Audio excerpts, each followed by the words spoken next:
Смотрите, важный момент.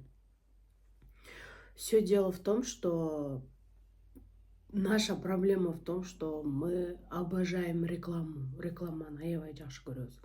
Например, если я сейчас скажу, орус тилин бир айда үйрөнгүң келеби, бир айда сонун орусча сүйлөп калгың келеби, анда мага жазыл, эле үйрөнбөй калсаң акчаңды кайтарып берем дегенде у вас резко так классно, да? Прям я говорю слова, которые вы хотите услышать. Просто силер уккуңар келген сөздү айттым, и вам это понравилось. Но я вам сейчас скажу слова, которые вам не понравятся, жакпайт, но они правдивые. Бирок ал чындык. Орус тилин үйрөнбөй жүргөнүңөрдүн, үйрөнө албай көптөн бери жүргөнүңөрдүн себептери, их всего лишь два, на самом деле. Экөө эле. Бирөө просто неправильные преподаватели и неправильную методику выбрали. Тут это другая тема. Экинчи себеби это вы сами. Силер өзүңөр күнөөлүүсүңөр. Потому что, я же говорила, вам не понравится. Дело в том, что силер постоянно бир мотивацияны күтүп жүрөсүңөр да, бир шумдук мотивация келет же бир шумдук курсту табамын, анан резко үйрөнөмүн. Постоянно курсту издейбиз, аны карайбыз, анысы жакпайт, мунусу жакпайт. И при этом мен көрү бир ай, 3 айда курстун баасымы ушул, да, например.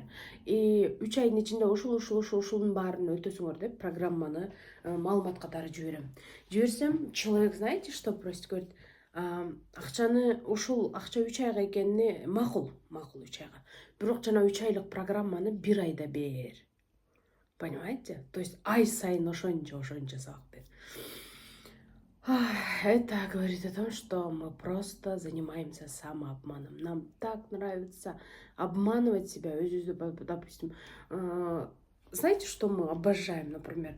Бир айда орус тилин үйрөнгүң келеби, анда мага жазыл дегенге барып жазылып, и там ничего не получится, потому что бир айда алданбай эле койгула. Эгер бир айлык эле убактыңар болсо, же бир айлык эле курс издесеңер, жазылбай эле койгула. Андан көрө ошол акчаңарга барып бир китеп сатып алып, ошол китепти окусаңар пайдалуураак болот.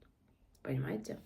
И бир айлык курс деген бул эмне деген шумдук, потому что биз орус тилине 11 жыл школда окуйбуз, 9 жыл окуйбуз, 9 программасы менен.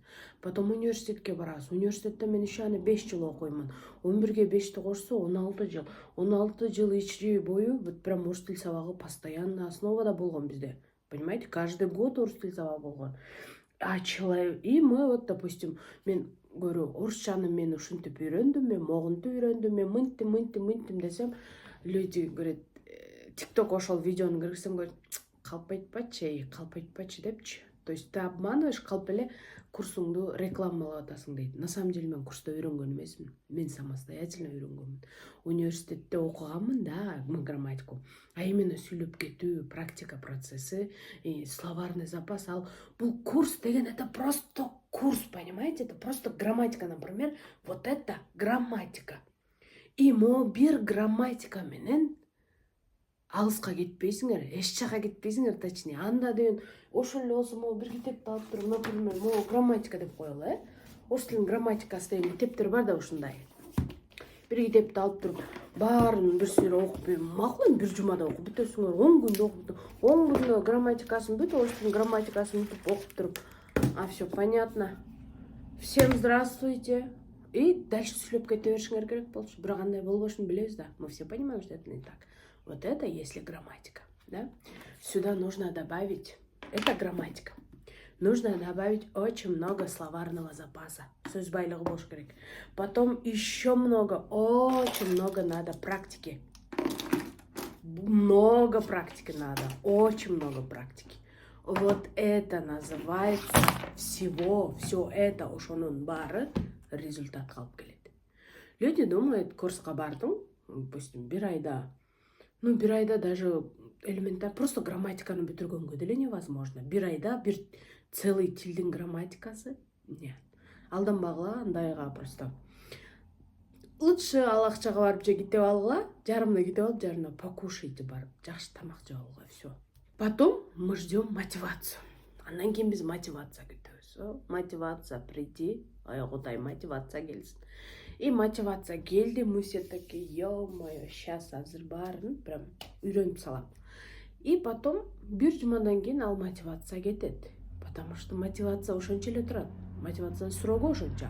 Мотивация это как огонь.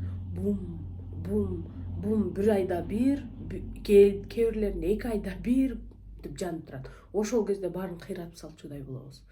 Курска да жазылып салабыз, залга да жазылып салабыз, йогага да жазылып салабыз, бүт жака жазылып өзүнчө там кушумдук курстарга, макияж курсу, продюсер курстун баарына жазылып салабыз.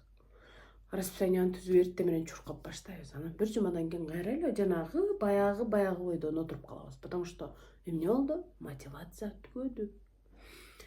Андан кийин мотивациянын ордуна эмне келиши керек? Сила воли, эрк келиш керек, дисциплина келиш керек. Понимаете?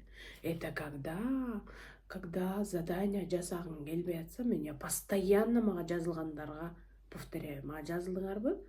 Вот бир жума прям по кайфу болот. Мен жиберген заданияларды аткарганда прям так легко, классно, уху, ура, так классно, мен курста окуп атам. А бир жума, 2 жумадан кийин уху, да, уже нету мотивации, уже ничего и не хочется. Жазылбай деле койсом болмок экен. Окугум келбей калды деген состояние, абал у всех есть. Вы не подумайте, что мен деле ушундай жалкоомун, мен деле ушундай боло берет, анан окуп баштап тыштап салам. Это у всех. Просто кто-то доводит до конца. Я говорю, когда задание аткарганга желанияңар болбой калса, желание жок болсо, делайте без желания. Просто желание сиз эле жасай бергиле. Желание келсе сейчас азыр. Илхам келсин, анан жасайм, нет, жасай бер, и все. И сен ошол процесста, например, кеттиң такой чу, да, вот такой у всех бывает. Ошондо көпчүлүгү тыштап салат. Мынтип келет эле тыштап салат.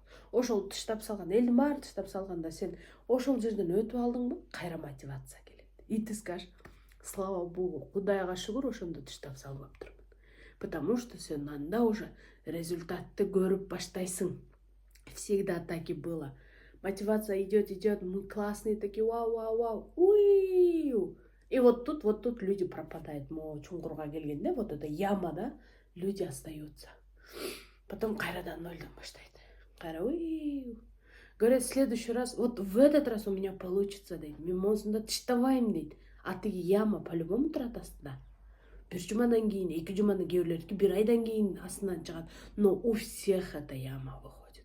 И человек такой, уи, и потом, говорит, а кайрап, где-то человек пропадает на 2 месяца, 2 айга, 3 айга жоголуп кетет, и потом кайра смс келет.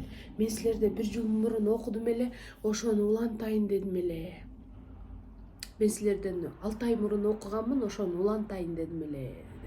Потом человек возвращается, я говорю, ну ладно, в принципе, кто я такая, чтобы бирөөдү сындагыдай мен ким болуп кеттим, но все же я говорю, в этот раз, пожалуйста, вот, доводите до конца, аягына чыгаргыла. Потому что в этот раз тоже вот такой депрессивный период болот, когда уже окугуң келбей калганда, по-любому окуй бериш керек. Желание жокпу, без желания жаса. Все, делай, потерпи, и кайра эле ошол желание пайда болот. Потому что сен результатты көргөндө өзүңө ыраазы болуп баштайсың. О, вот оно что. В итоге, что я хочу сказать? В итоге я хочу сказать, что баштадыңарбы, аягына чыгаргыла. Эгерде аягына чыгарганга көзүңөр жетпей атабы, баштабай эле койгула. Займитесь чем-нибудь другим пока, понимаете? Не надо тратить деньги, время, нервы, чтобы аягында тыштап салгыдай. А баштадыңбы, аягына чык. Несмотря ни на что. Но мугалимди методиканы туура тандаганда билиш керек. Это отдельная тема. Кроме того,